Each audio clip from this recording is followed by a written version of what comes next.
So there we go. So we talk midfield, we talk the forward line. Let's be honest, that isn't everyone's main concern. And there's plenty of time in the window. So absolutely no one is panicking on this whatsoever at the moment. But those centre-backs, yeah. I mean, ahead of the Charity Shield, Community Shield, and the last game against Bilbao, Canate was the only one there, wasn't he?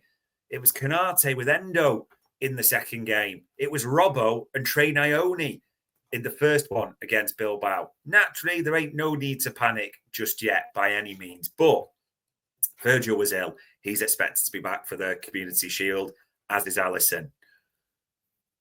Joe Gomez, the minor Achilles, who's also apparently touch and go, as Arne Slot said, for the season opener. There's natural questions around this centre-back position. And everyone's almost thinking, well, Mark Guehi or another youngster, and we'll talk about who's been linked. But just on the Guehi scenario, it doesn't feel like Liverpool are going to get him before the Community Shield, are they? Of course they are. Sorry. Palace aren't going to do that. It's their season opener. And I get the question there. Canate and Gomez are injured. Who plays? That's what we've got to talk about at the same time. Glasner's been quite open around his frustrations this season and thinking Palace are failing, as he called it, like they did last season. If anyone doubts me on that, literally, this is the statement he made last week. He said, even though all the players are here, we haven't made the most of the transfer window so far. I was promised we'd be more active and bring in new players earlier this year. As of now, I've 17 outfield players. I hope we don't lose any more. If that happens and we get 4 on deadline day, it'll be a false start like last year. So that was his quotes on this. So he's being quite upfront. I mean, there was even rumours or suggestions that he might consider leaving, wasn't there, because of the poor start. And you're thinking, well, why are we talking about Glasner? I mean, he's also mentioned the CAS. I think a few people mentioned this in the chat the other night, the CAS ruling for Palace and their participation in the Europa, currently in the conference with that demotion. But August the 11th, we're waiting for that one. And if we are waiting for August the 11th,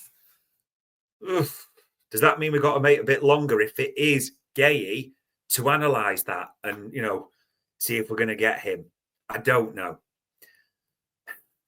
The only thing that we can say or talk about Guehi recently was Ed Aarons of The Guardian put out yesterday that he understood, he tweeted this, Crystal Palace are yet to receive offers for Mark Guehi, who is said to be happy to stay at Crystal Palace, or Selhurst Park, and see out the final year of his contract.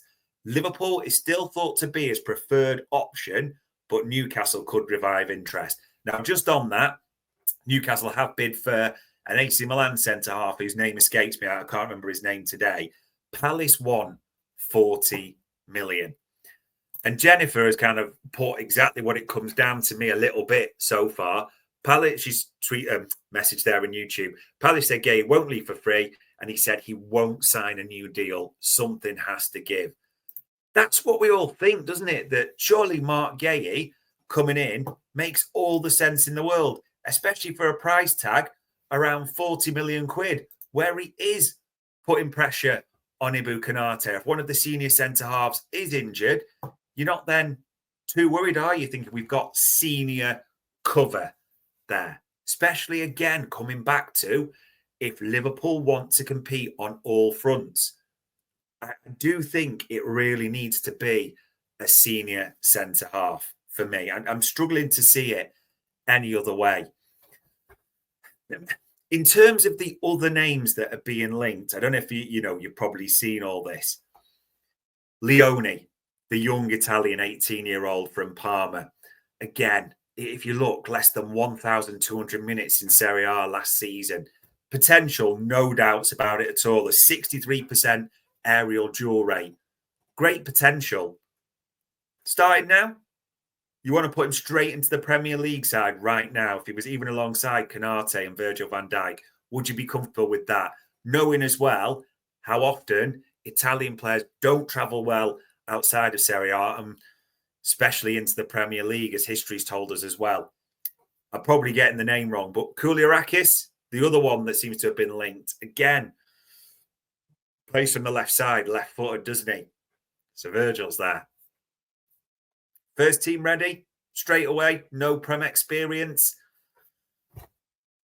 There is other names that are in the mix, but it keeps coming back to this 18 to 24-year-olds, like the Worst Club 18 to 30 version of Patch Journos are reporting, aren't they?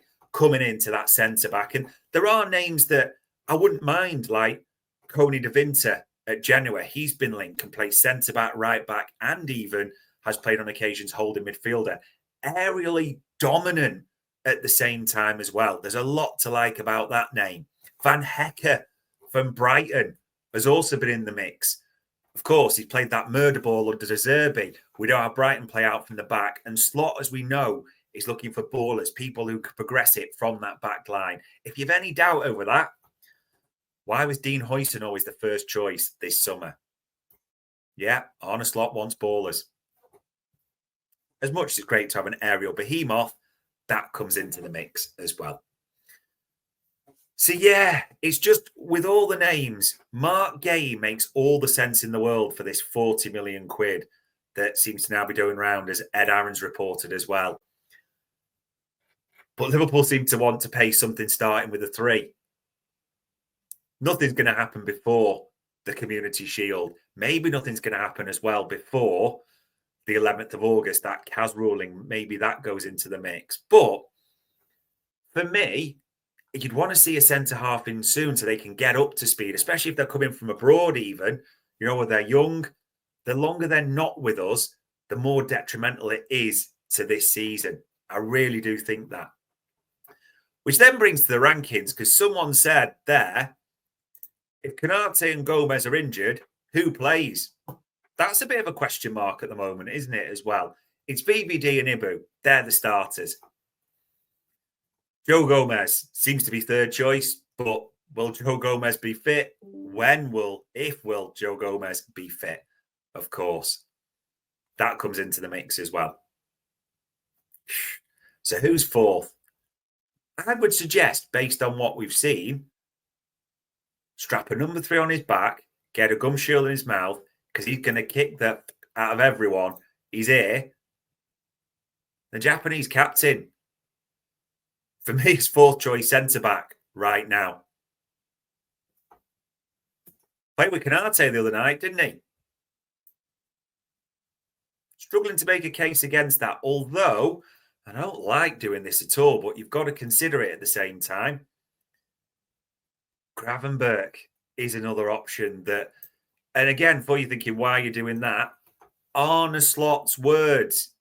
He said about, Endo can play there. Gravenberch, when he was asked about, do you need another centre-half, saying, well, we've got plenty of options. He did admit, naturally, and I think there's always a bit of kidology, shall we say, or the way managers say things. Of course there is. But, importantly, Joel Kwanzaa's gone, and he mentioned that. We need a centre-half, though, don't we?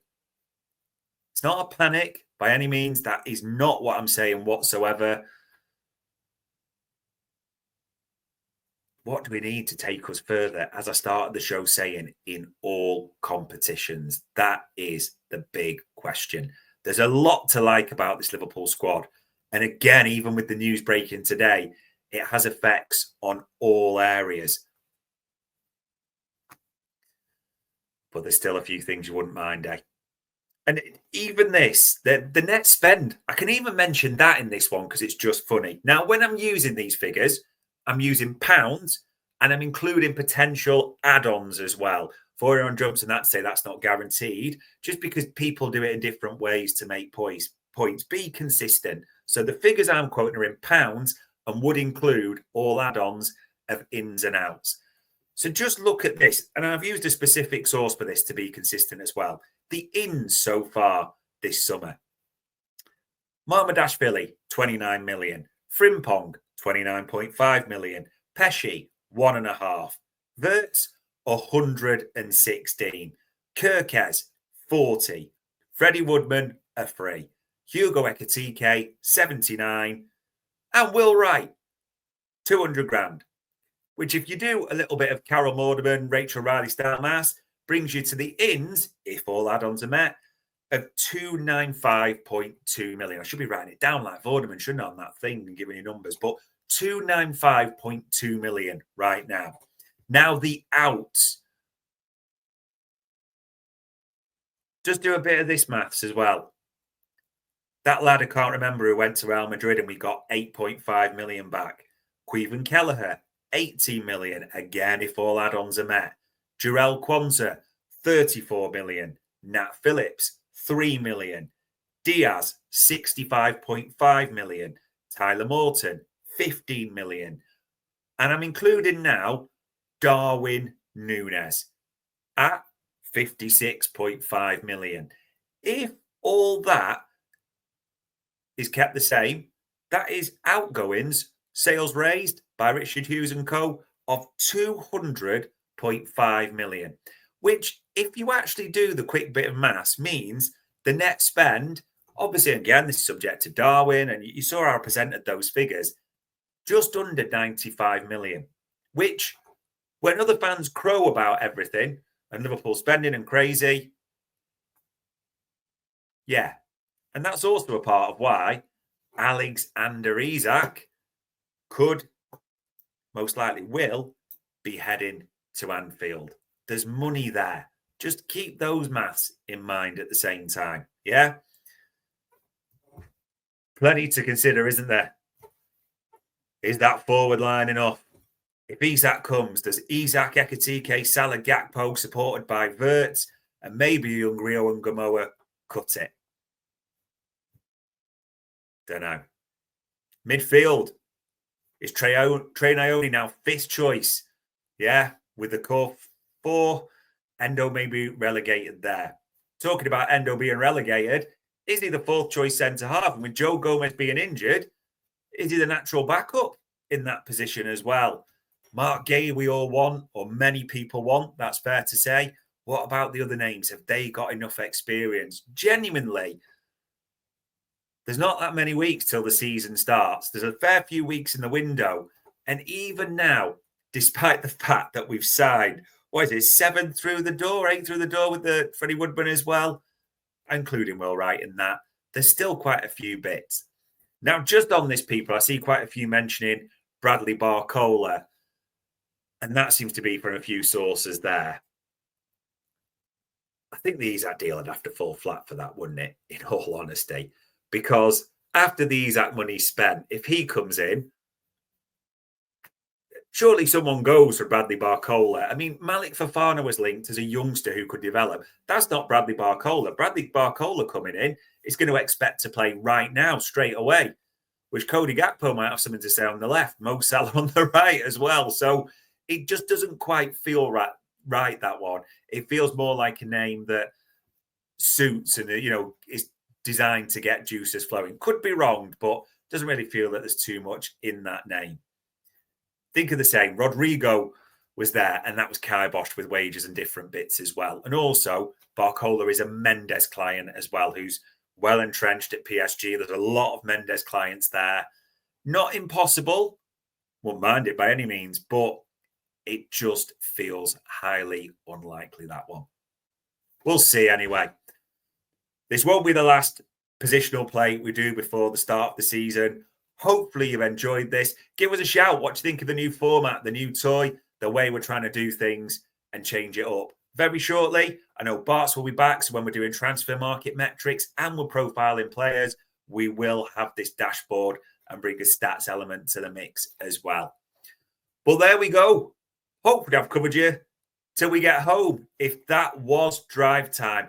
And oh my God, people, SG20. Yes, I have 12 on the pitch. I've had 15 at one stage. As I said numerous times on this pod, it was to illustrate different positions and different things. That was all. So just in case, I can't believe I'm saying this now for a 7th time on this pod, you've seen 12, 14, 16. It was to talk about positions and different options.